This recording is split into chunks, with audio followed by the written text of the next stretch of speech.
Hey, what's up, y'all? I'm Devon. And I'm Meagan. And we are sending you love From a distance.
Based out of Biloxi, Mississippi, and I'm a contemporary violinist. I'll never forget being introduced to the violin 19 years ago And I remember immediately falling in love with it. I eventually went on to matriculate at the University of Southern Mississippi, where I was also classically trained and received a degree in accounting. I now get to travel the world performing for some of the most amazing events, and I'm truly grateful, blessed, and humbled to be able to do what it is that I do. And I make it a personal mission of mine to use the gifts that I've been gifted to bring healing and hope to the world.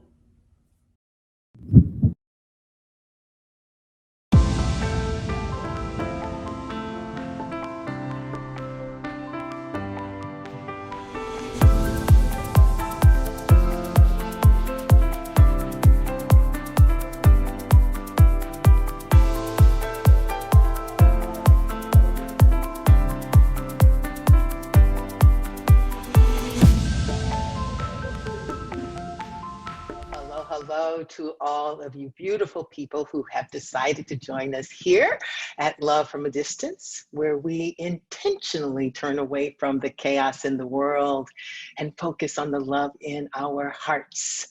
I emphasize the word decided because if you're watching, then you made the conscious choice to be part of this movement of compassion and empathy that we began almost, maybe 5 months ago. Today, your conscious decision to love underscores the beautiful musical message you just heard performed by Bruce Kirkwood. It was love in the air. I mean, my heart just opened in such a way that really speaks to what Love from a Distance is all about. His rendition of the song Ready to Love in our opening is just such a powerful, deep feeling intention that reminds us to open our hearts to exactly what it is that we wish to receive. So let's give Bruce a heartfelt Love from a Distance family. Thank you for this reminder. Okay, so I'm Tina Lifford, and I would normally say here with me today is my sister friend, Iyanla Vanzant, but Iyanla is having internet issues. You know, she lives out in the boonies, in the woods, and for whatever the reason, today is not a good day for the internet. But in her place, in her stead, but never able to take her place, is our wonderful executive producer and creator, Jeremy Barron. So Jeremy, hey, nice to have you back here with us. Actually online, he's always with us. He's always one of the many wizards behind the images of Iyanla and I, but it's nice to share the stage with you today. Thank you. Thank you so much, Tina. I know I have serious shoes or pumps or stilettos to fill.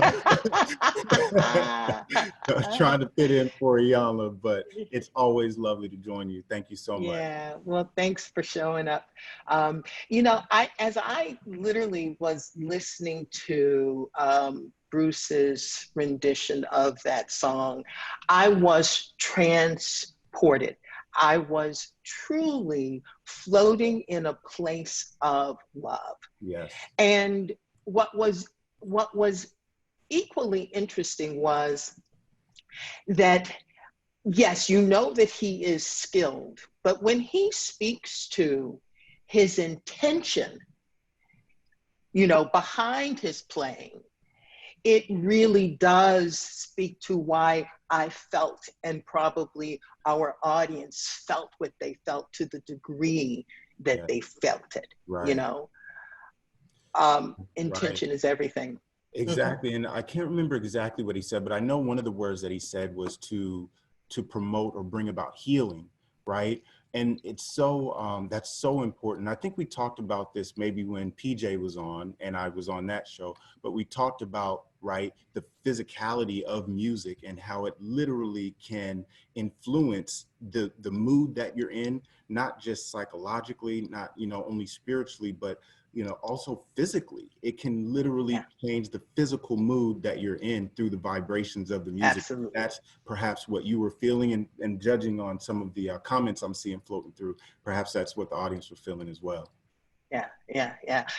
And without question, that's the case. And I think that it bears underscoring that having an intention is such a powerful tool for truly communicating or reaching for and achieving the things that you want. Because when that intention is clear for you, Yeah. the energy and the power in it lends itself literally as, the air beneath our wings. Right. And so I just encourage everyone who is listening, if in fact you aren't living your life with an intention, meaning truly having an idea for yourself of how you, not only what you want, but how you want to move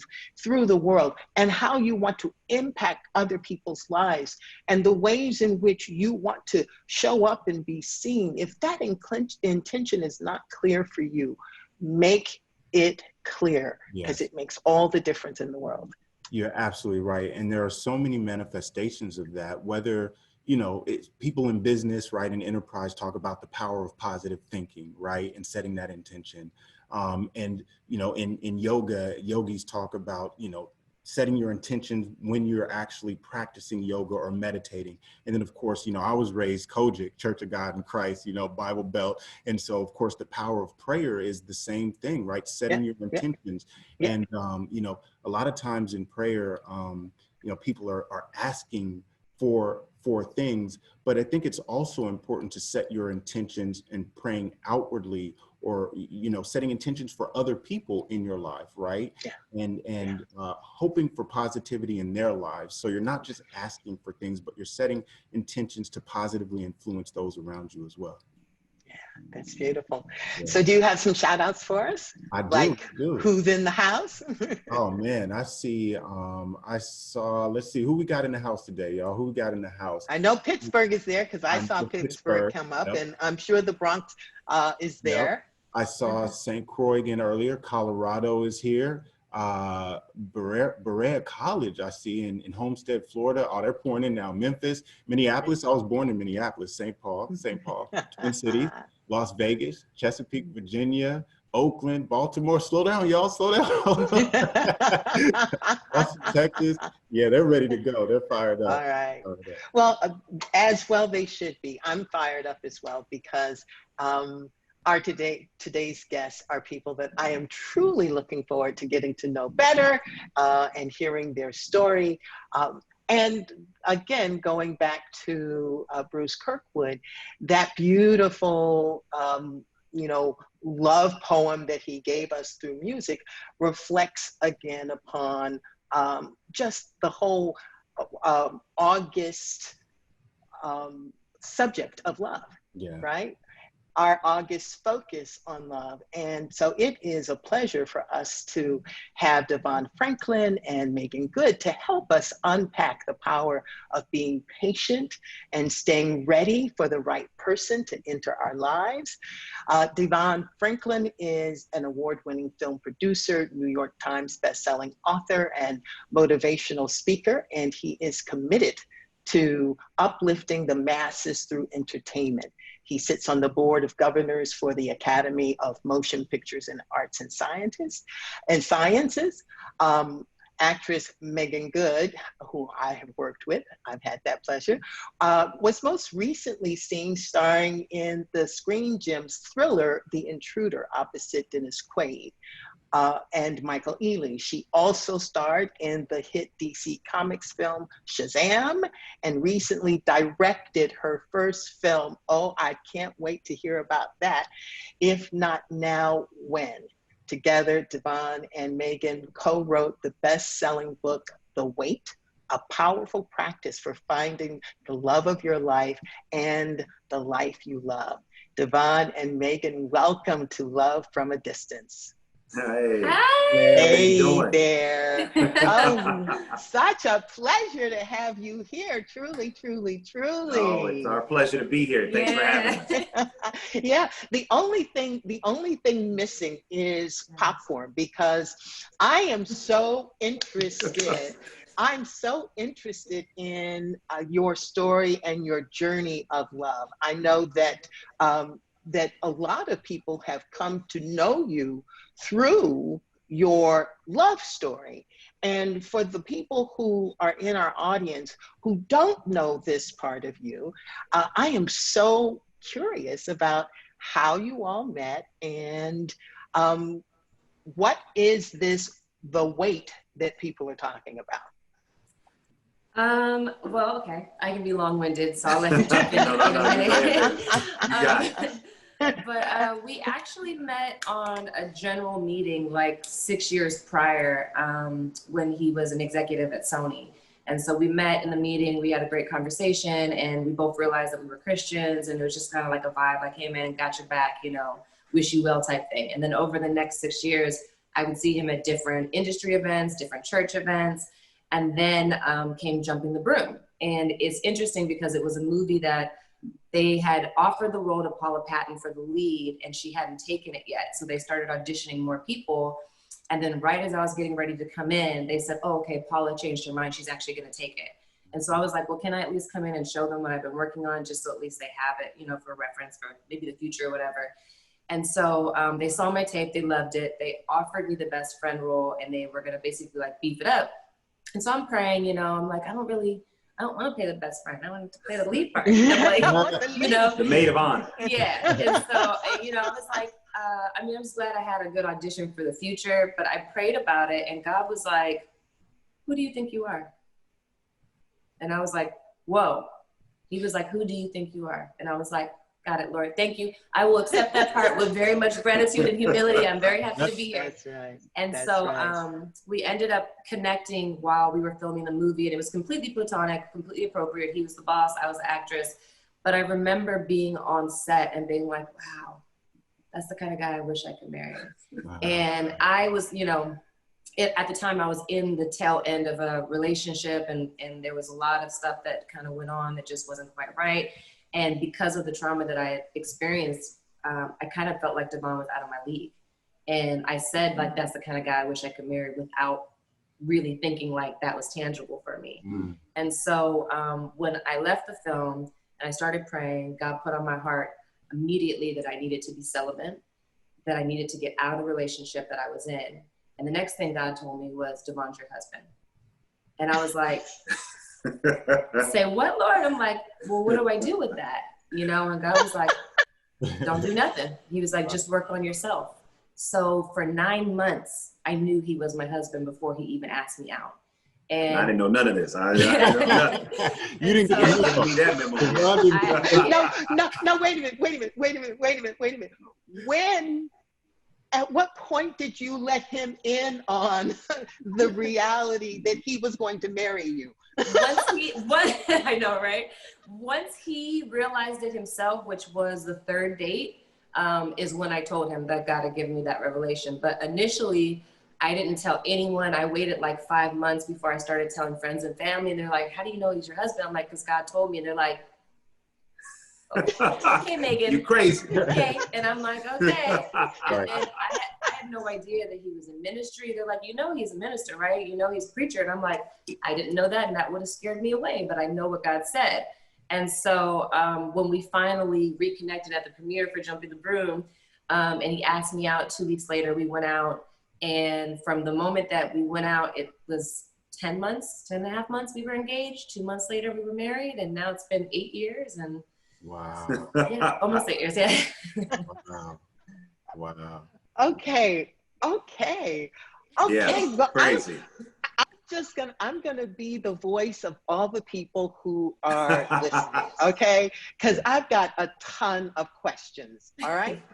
First question is, you've said a couple of times that that when you saw him, he was the kind of man that you wanted to marry. But what does that mean? What were you seeing that you wanted to be connected to for the rest of your life? Yeah. What's interesting is, you know, I didn't grow up in the church, but I grew up with my mom saying, have a relationship with God over a religion. And So I got saved when I was 12. I got baptized when I was 19. And I knew that the man that I wanted to marry had to be someone who was in God, who knew God, who could hear from God on my behalf, someone who would cover me. And so when Devon and I reconnected, I just saw so much God in him, and I saw a great personality, just like a lover, and like someone who cares about other people, and someone who's driven. I just saw all these things that I knew I wanted in a husband.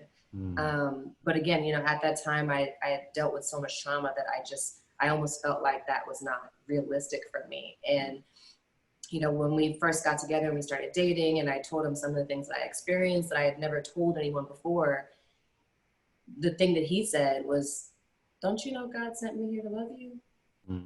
And I was like, whoa, that's not even the reaction that I expected, and I just kept getting confirmations, because even with God telling you, sometimes you're still shocked and like, wow, is this real, and so I just kept getting confirmations. Devon, what were you looking for at that time in your life? Like, where were you at, right, emotionally? And, because once she hit you with the word, you know what I'm saying? Like, some things had to shift. So where were you at?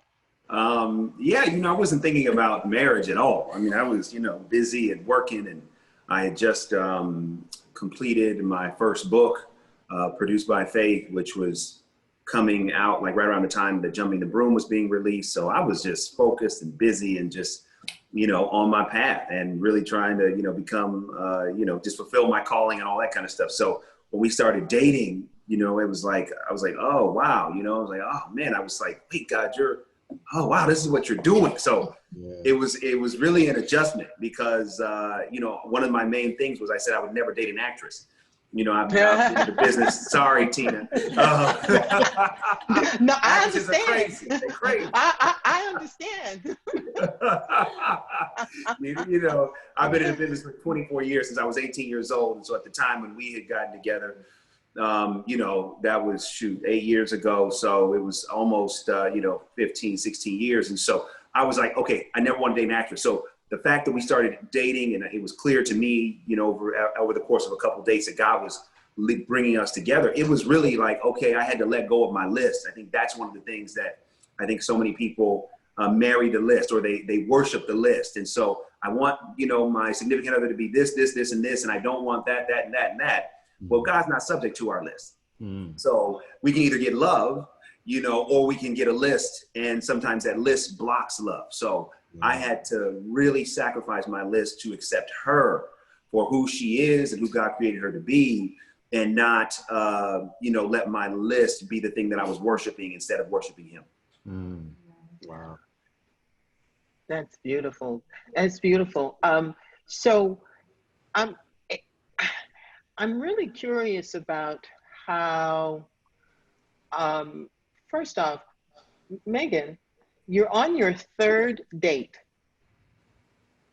and you inform this man that God has told you that he is going to be your husband. You have to help me sort of understand what was present in the space. What was the opening in this space that would allow you to say something that would actually, in a lot of instances, scare somebody off, I would think. Right. It wasn't exactly on the third date that I said it. It was on the third date that I was released in my spirit to share it.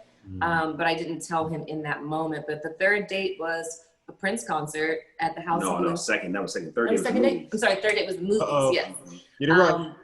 But what's crazy though? I will say the Prince, that's the one that sticks out to me first, because we sat outside and I really just like revealed my heart to him, and I ended up like crying, and like we just had this moment, and he later told me that he just was like really caught off guard because I was a lot different than maybe what he had thought. And the date that I got released was we went to the movies, and he ended up walking me to my car. We were at the Glendale Galleria, and he ended up sitting in the car with me, and we're just talking, and watching YouTube videos and just having great conversation. And we're in the car for probably like 2 or 3 hours. And when we got out of the car and I gave him a hug, he. Oh, she wanted you to tell the story about Tasha. Tell Tasha Smith about. I will. About being celibate. Okay, I'll tell that one. So sorry, I was just looking at Kim. There we go. It's okay. So when we got out of the car, I gave him a hug, and then we were just like hugging each other for like probably like 20 minutes, and I just felt like almost like drunk in the Holy Spirit. I felt like the Holy Spirit around us. I felt like almost like we were like, I just felt we were in it. And I said to him, do you feel that? And he said, yeah, I feel that.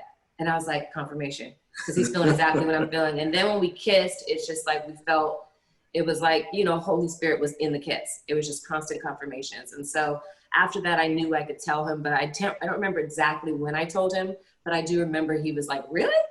And I was like, oh yeah, I was like in the car on the way to like this church thing that you were doing that I was going to speak at. He was doing a thing for Produced by Faith, and he was interviewing me and Laz Alonso. And I came there with my god sister, and I told her in the car on the way there, you're going to meet my husband tonight. And she was like, okay, Meagan. And before that, Tasha, right, she was like, okay.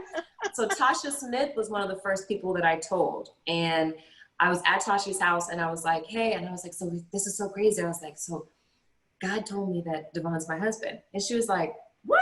And I was like, yeah. And she was like, he's a minister, preacher, right? And I was like, no, I didn't know that.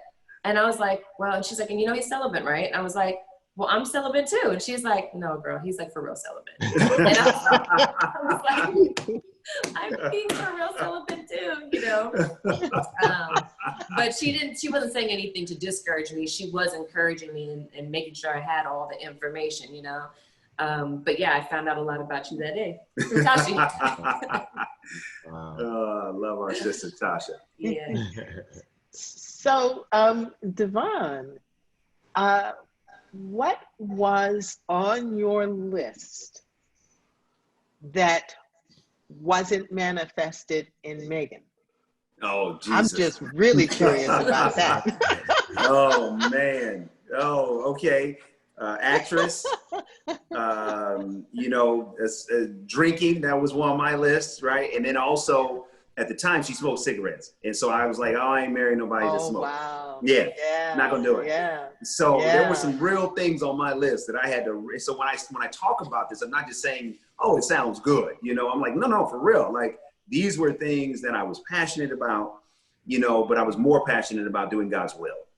And so I was like, all right, Lord, okay, I know you're in it. So I'm just going to sacrifice these, my commitment to these ideals and accept her and love her and work on, myself, right? Because a lot of times what happens, especially in relationships, it's not, so we can do this, oh, I don't want that person to be da-da-da-da-da.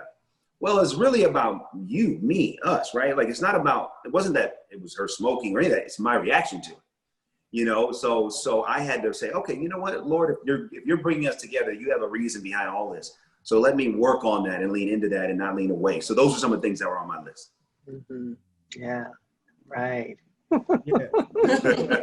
That reminds me something that you just said, Devon, and I'm going to really, really annihilate this quote, but Iyanla, who obviously is, Tina's wonderful co-host, has a quote where she talks about, the fact that you don't really get to choose how someone loves you. You don't get to tell them how to love you, right? You get to recognize how they love and choose whether you want to participate in that or not, right? And it's a very, very powerful. And like I said, I don't say it as eloquently as she does, but that's the notion. That's the underlying message of it. And that's kind of what I hear you saying, like, okay, let me see how she loves. Let me see what she's bringing to the table and choose whether I want to participate in that or not. Totally. And I think that, we undervalue the power of choice when it comes to love. I think that we don't really understand, sometimes, because we want to be in love so badly, right? We just kind of go into it without really recognizing, well, no, I actually do have I have a choice, yet the choice is to expand our own capacity to love. That's right. Because we can't control how someone loves or chooses not to love, What we can control is how we love, right? And to your point, Jeremy, like if someone's not loving you the way that you want to be loved, that's why it's important to maintain that perspective early on in dating. So if you see that, then you can make a choice. Well, you know what? I don't think this is the right person. Tina, earlier you asked about the weight. We wrote this book called The Wait based upon, the value of delayed gratification. And so we waited, we were celibate during dating prior to getting married. And we wrote this book to really help people learn the value of waiting.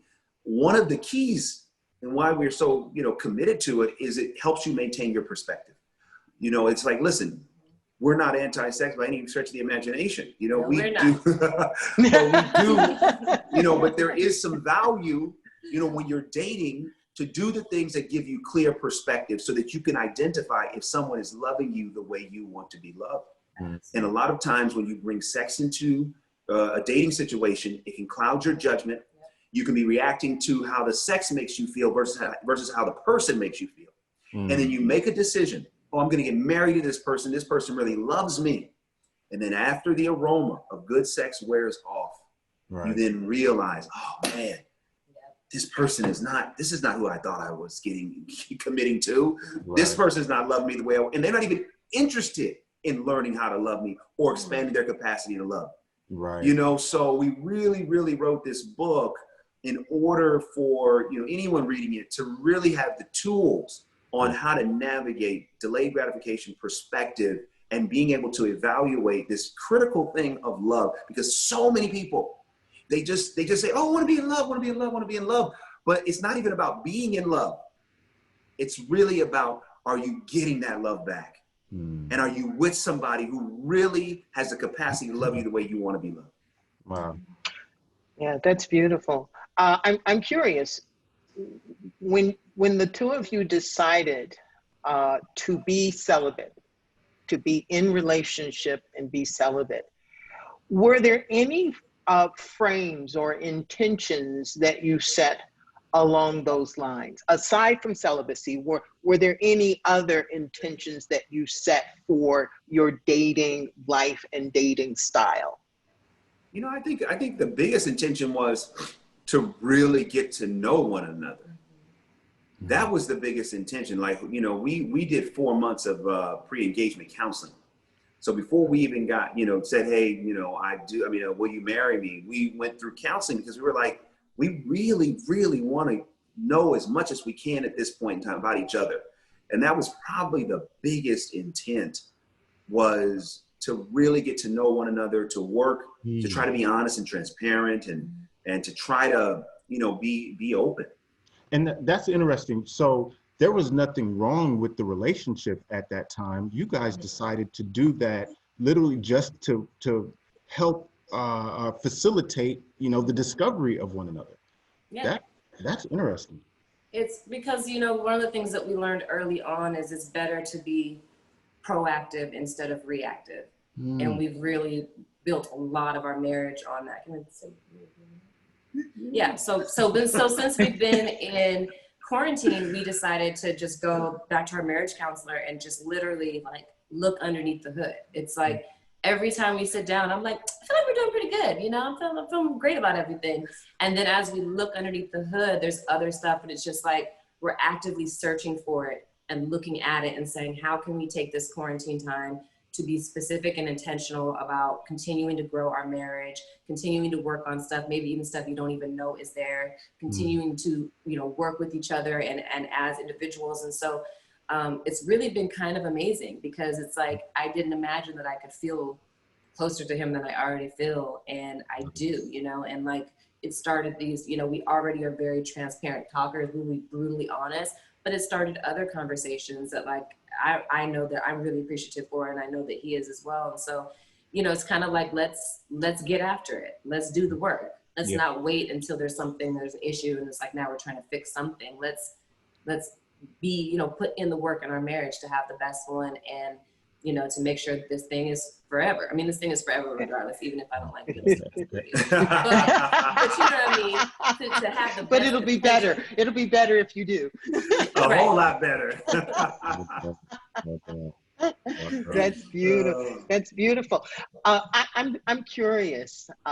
In the meaningful, important relationships that I've been in, there's always been a moment where I really had to choose to be vulnerable. You know, to choose to let my guard down and show a face that wasn't an easy face to show, whether that was through, you know, some past historical event, or, you know, just something that I wasn't completely congruent on within myself. So I'm curious as to whether or not either one of you or both of you can, if there's a moment of vulnerability that comes to mind that you had to internally navigate and then invite that other person into what was going on in your head. You know, it's interesting. I've actually never spoken about this in any type of platform. But what I've discovered is I am by nature a vulnerable, transparent, open person. I've actually had to like take a few steps back on that based on past relationships, because I realized that just because I'm that way doesn't mean everyone deserves it. But you know, in our marriage, I'm very open. The thing that surprised me is the things that I didn't know were there, and the things that I was learning, you know, and am still learning about myself. I'm a very self-assured, you know, in touch with me and like all that stuff. But the thing that I haven't spoken about is that I went through sexual abuse. And even though I resignated that it happened, the strength inside me tried to paint it as if it didn't happen, and never actually owned and accepted that I had trauma there that I needed to deal with. And it wasn't until I was on this experience on set and another actor said something to me a really weird way, and we had kind of this intimate scene, and I got super, super triggered. And I didn't even know why I was triggered. And then, you know, I ended up praying with some friends and like, you know, having just a spiritual encounter with God and really getting that clarity. And so coming to him and saying, wow, I knew this happened, but I didn't quite process that. And here's what I'm dealing with. And like, what do you think about it? And like just having his support through it and being able to tell your husband the thing that no man wants to know their wife went through, you know, it grieves their spirit to know it. But it was really about me and what I needed, and to have his support through it, you know, and just even new revelation. I think the things that's been the most interesting are the things that have surprised me, that I'm still learning about me and, you know, my childhood, and, you know, and I think same with him. I think we get these kind of interesting revelations that we just didn't know that was what that is. And so then we're working through it together and supporting each other through it. That's beautiful. Devon, is there a moment that comes to mind for you? I see your eyebrows are kind of crunched. No, I'm just taking it in, you know, just taking it in, you know. It's yeah, it's definitely a lot of transparency and just trying to be appreciative and take it in and just be as supportive as I can in that moment. You know, I have to really think about it. I mean, that I would say, you know, I mean, you know, we were in counseling, you know, there was something that, you know, I had revealed, and that was a very transparent moment for sure. And I just feel like transparency is always something that, I don't know if I'm not going to generalize men, but I will say a lot of men we need to work on, right? Because we're just used to just doing, living, being, like we're not always thinking and in touch with, well, how am I really feeling about what I'm dealing with or what's going on? And so I, you know, continuously work at not just my reactions, but also just my feeling. How am I feeling about this? And trying to really be transparent there. No, that's so important, man. They've talked about this a couple times on the show, and even when I was on in Iyanla's stead for another show, we had PJ Morton on, and we talked about, you know, being in touch with our feelings as men. And he talked about actually using music, right? He said he's kind of lucky because as an R&B artist, right, he's able to channel and tap into his emotions through that writing and through that artistic conduit. Do you have something specific, Devon, for you that helps you tap into that range of emotion that other men find difficult to tap into? Oh yeah, I mean, it's a blessing that I have so many outlets, you know, I mean, through the movies I produce, the books that I'm writing, you know, the talks that I give, the events that I speak at. You know, I really do have social media. I have a lot of creative outlets that allow me to process and get a lot of different things out. So I'm really blessed and fortunate that I have so many avenues available to me to really get out what I'm thinking and feeling. Yeah. Okay. You all have already touched on it, I feel, but you know, a lot of people have ideas about love that are very storybook ideas. And when you're actually in a relationship, those ideas don't always hold the kind of water that you thought they would. So yeah, and I love the way you both are nodding. And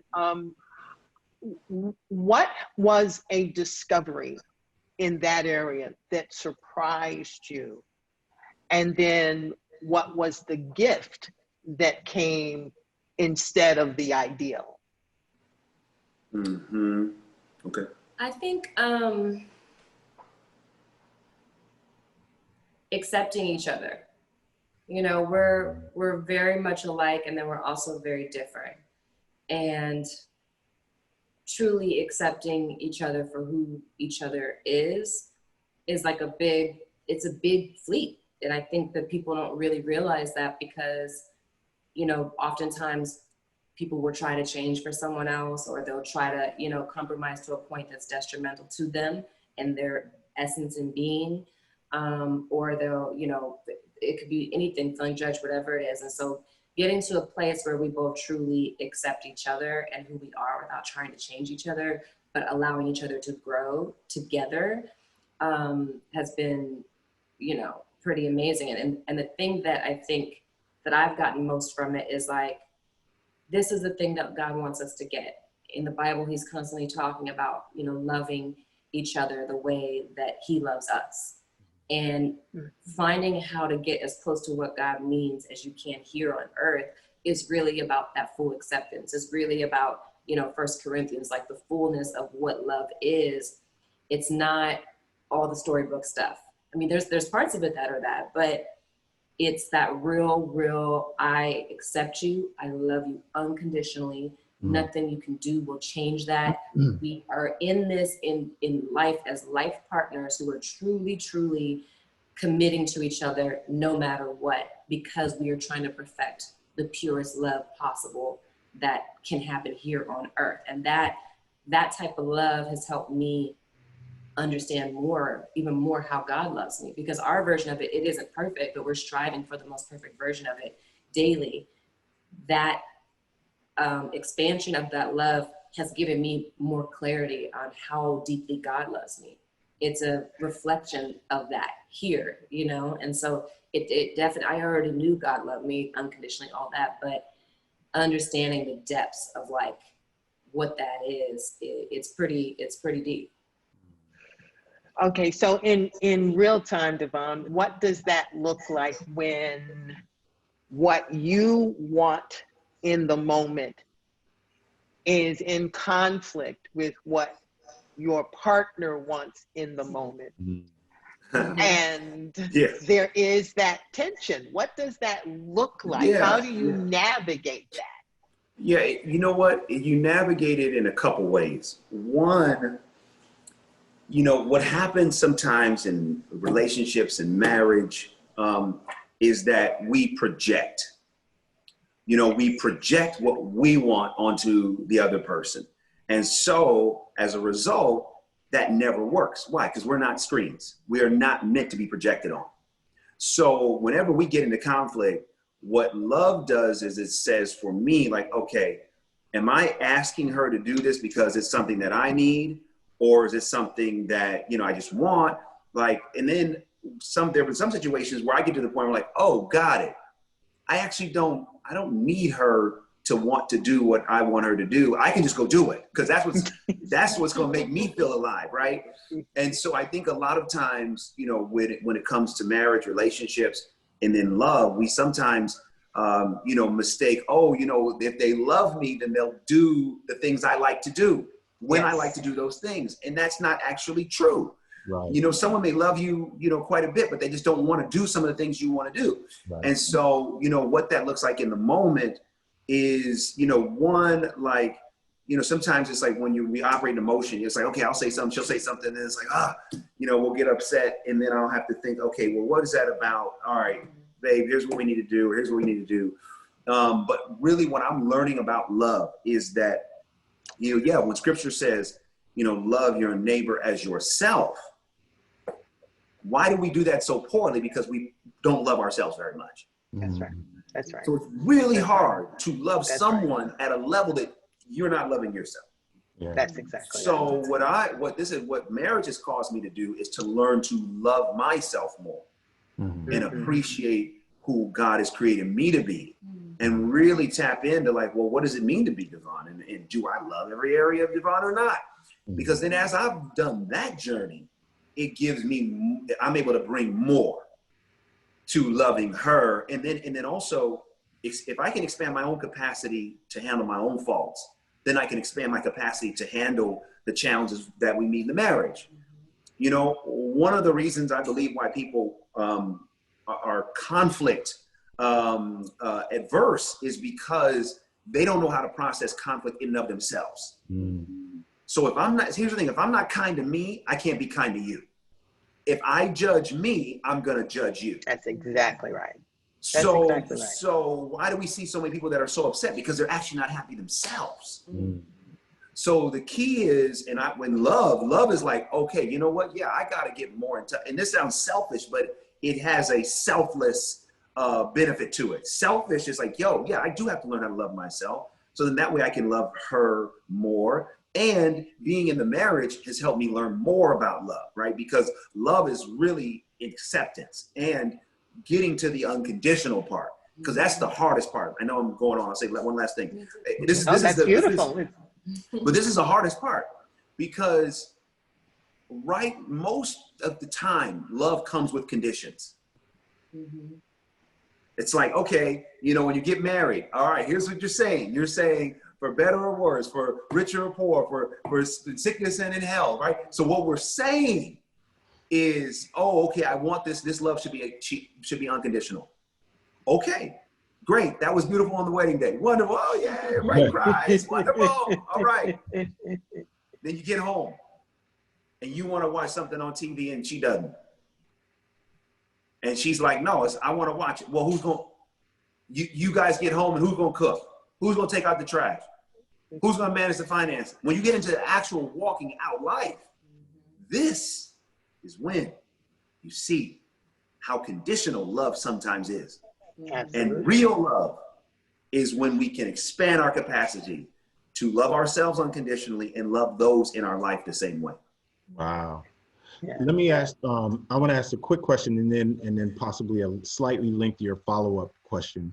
The first one is, how long did you guys date or hold out essentially, right? Before you decided, okay, this is enough, right? Let's go ahead and make this thing happen. Did you guys, consciously make a decision together, how long you were going to date or how did that all come about? Well, I had just became celibate, and even like within that 9 months that I knew he was my husband and I was working on my stuff, I wasn't getting it perfectly right. I was still like, Lord help me, because, and for him, he was already celibate because he had been preaching, and he was like, I can't get up there and do this and then be over here doing something else. So he, wanted to be who he is there and here, and then be the same person. Yes. And so when I was celibate, I initially didn't know that he was celibate, but my feeling and my bottom line was, I'm going to be celibate until I get married from this point forward. Okay. And he was, at that point, I am celibate until I get married, until I find my wife. And so when we got together, it was good for me to know that he was celibate, because I think oftentimes when people decide to be celibate, they're afraid of like who's going to date them and like who's going to take that journey with them. And you have to kind of resign yourself to like, if that's your person, then they will take that journey. You will be worth it to them. And if you're not, that's not your person. Yeah. But it was nice to know going into the situation.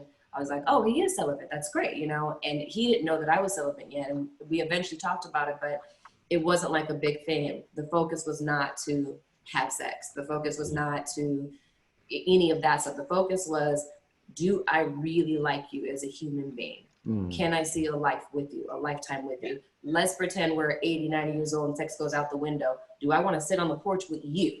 Yeah. Do I want to hang out with you? Do I like you? You know, and so, we hadn't designated a time beyond, it ain't happening to the wedding night, whenever that is. Right, right. And then my quick follow-up to that is, right, because we live in a society where there's such a premium placed on, right, sex and sexual activity. And, you know, we have kind of this try it on for size mentality now, right?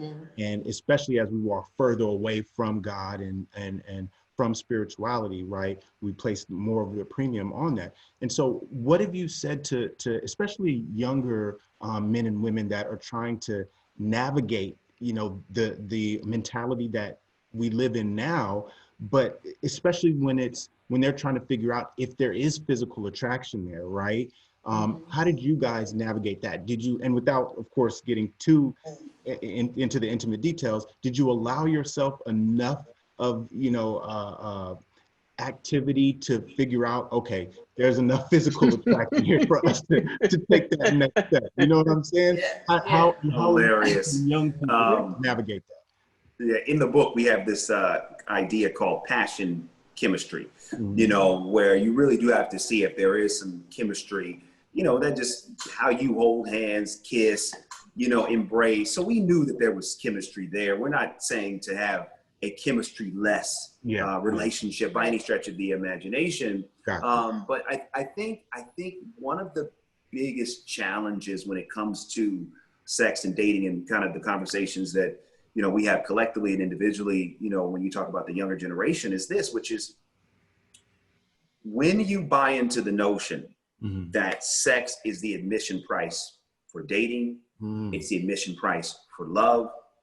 What we're not recording is the collateral emotional, spiritual, mental, and physical damage that mentality is taking on this generation and the generation to come. We're not calculating that because what is happening, especially when you regulate to the Black community, we don't talk about, you know, the AIDS rate, which is still very high.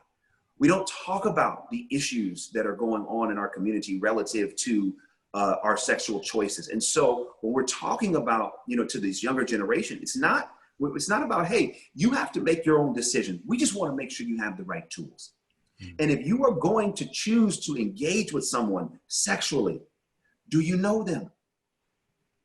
Are they really for you? Or are they for what you can give them? Do they, especially if you're a man, you know, I talk to men all the time. I wrote a book, my last book was called The Truth About Men. It's like, look, as men, we have to get control over the lust within us.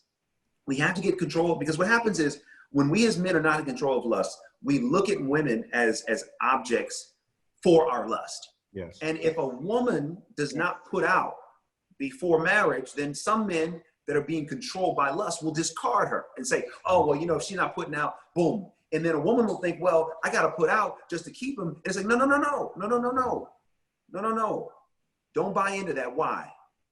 Because you as a woman need to know that you are worth, if you want to wait, you are worth waiting for. And as a man, the woman that you're about to discard just because she won't sleep with you, no, that's the woman you keep. Wow. That's the woman you hold on to. Because that woman is saying, hey, I think you're great, but you know what? I think I'm better, right? Because I'm not willing to compromise my values just so that you think that I'm cool. No, because right now, if I compromise my values in dating, you better believe I'm going to be compromising in marriage. Because I've laid the foundation for that. So as a man, I say to young men and men our age, I say, yo, we got to get control as men over this thing called lust. And it's a desire for sex, for women, for money, for power, for fame. We got to get control. And we got to stop thinking that as a man, that I value myself. Anybody, anyone, any man can do something sexual. What you do sexually does not determine the type of man you are. Right. Your commitments do. Your sacrifice does. And too often, you know what we sacrifice? The women in our life. Wow. If we as men, if we had to be accountable for every woman that we have done wrong, all of us, I say as men, would have if God were to say, look, here's your bill. Here's all the hearts you broke. Here's all the women you ran through. We had no regard for their soul. No regard. We as men wouldn't be fit to live. Wow. So we as men have got to do a better job. And I'm not saying, listen, I'm not saying we shouldn't date. Of course you should date, but date with intention. Amen. Don't just date because you're trying to get what she's got and you have no intention for the place from which it comes. Word.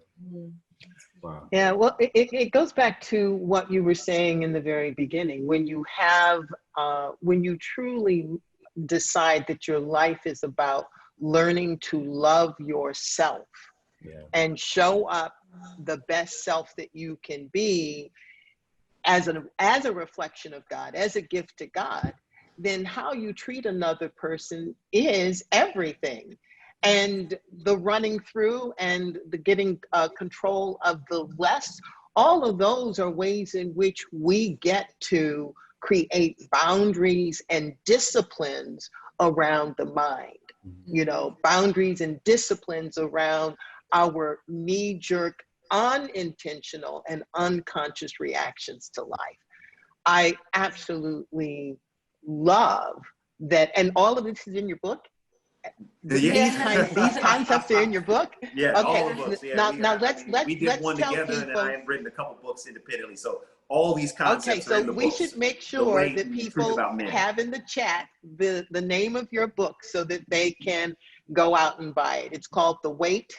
Yes. The Weight and the Truth About Men. The Weight and the Truth About Men. I love that. I love that. Yeah. Okay, so that was beautiful. We are coming up on the goodbye hour. I'd love to offer you both the opportunity to just, quickly say whatever you might want to say to our audience. Well, he's gonna bring it home. That's what he does. So he does that well. Oh, sorry, we're just looking at someone's question. He's a multitasker. I'm not. I'm Okay. like, this one didn't have to that. Okay. I would just say, I just really want to encourage everybody that, even as horrible as this pandemic has been, that God is in it and that there's a blessing in it. Yes. And there's an opportunity for us to really lean into God and to grow and to take care of ourselves and to discover new things about ourselves and to work on ourselves and to get the full benefit out of the season where we're being sat down. There is such a huge blessing in it, even when. Yeah. And so I think it's really our responsibility to understand that if God has allowed it, it's our responsibility to get everything that we're supposed to get and to grow in every way that we should. And I just wanted to encourage everyone to not be, don't worry, God's in it. And even though this is a really hard time, it's also a blessing, almost in disguise with everything. Also, just like the Black Lives Matter movement and things that we've been able to accomplish, it's because this time has been allowed and set aside for us to really grow and change things so that when we come back to the world, it's better than it was before. Okay, Devon, you got to get in there because we're going to have to wrap it Okay. up. Sorry, that was beautiful, Meagan. There was a question from someone in here that said, did you suffer from loneliness or feel as though you were never going to get married while you were celibate? The answer is yes. That when we choose to go against the culture or go against the grain, or we are convicted to do something in a way that no other is doing it, it is a lonely road. However, I wouldn't trade a day for it. Because sometimes when you're going with the crowd, that doesn't mean you're going where you need to be. And so I would encourage anyone listening to this, anyone watching this right now, just because you're lonely, that's not a sign that things are wrong. It would actually be a great sign that things are right. You are listening to what God is telling you. You are hearing what your spirit is saying. You are removing yourself from elements that could be toxic. You're removing yourself from people that are not meant to walk with you. So sometimes in that loneliness, it's the most powerful time you can have because you really get a chance to know who you are. So if you are lonely, I want you to know that's not a sign that something's wrong. It could be the sign that everything is right. Oh, that's beautiful. That's beautiful. in the way of Iyanla, I am going to give you a deep bow and say thank you both. Thank you so much for having shared this platform and all of that wisdom, and more than anything, having shared the love with us today. We can feel it, and we have definitely been blessed and benefited by it. Thank you. Thank you, Tina. Thank you, Jeremy. Really quick before we let you go, again, just to echo Tina, you guys are such a beautiful couple, and the way you represent yourselves, it's just so powerful, especially for the youth. You know, when the stereotypes and the archetypes of Black people in America is so skewed, especially when you get further away from America internationally. So to see you guys represent us the way that you do, just thank you so much. I'm going to be reaching out to you after this. There are some other opportunities that I have for you guys because of that notion right there. And so I'll follow up shortly after. All right. Okay. Cool. Thank We you appreciate so it. Thank you for Thank having y'all us. for having us. Be God well. bless you. Thank you so much, truly. Wow. You know, I was aware that my executive producer was like behind the scenes looking at the clock saying, we're getting to the hour, Tina. But then I realized, well, my executive producer is here. So We can do what we want today. We can do whatever we we can want. do what we want to do. Yeah. You know, their interview and their countenance is just so rich with a centeredness, not just with wisdom, but that wisdom has centered them in a knowingness about who they are, what their boundaries are, and what their choices are. And I would just say, you know, to our audience that one of the gifts that we can give ourselves is to truly begin to dare to know that we can choose every aspect of our lives. We can choose. And to be intentional about those choices means to be intentional about our lives. And that communicates a sense of self-love that will carry us a very long way. Wow. I think that's a wonderful message to end it on, Tina. That, you know, I couldn't have said it better. And I hope, you know, that that resonates with everyone else. And it looks like it does based on their replies. I just want to do one quick thing. I want to send a lot of love from a distance to the Bryant family today. Today is Kobe Bryant's birthday. He would have been 42 today. And so sending love to his beautiful wife and daughters. And hopefully we can all send them a little bit of love from a distance to lift them up today. I know that they're hurting. Yeah, that's beautiful. So everyone, you can just literally put your hands up and in your heart, think about Kobe Bryant and his entire family and just send love and light. Yeah, that's beautiful. Okay, well, that's the end of today's show.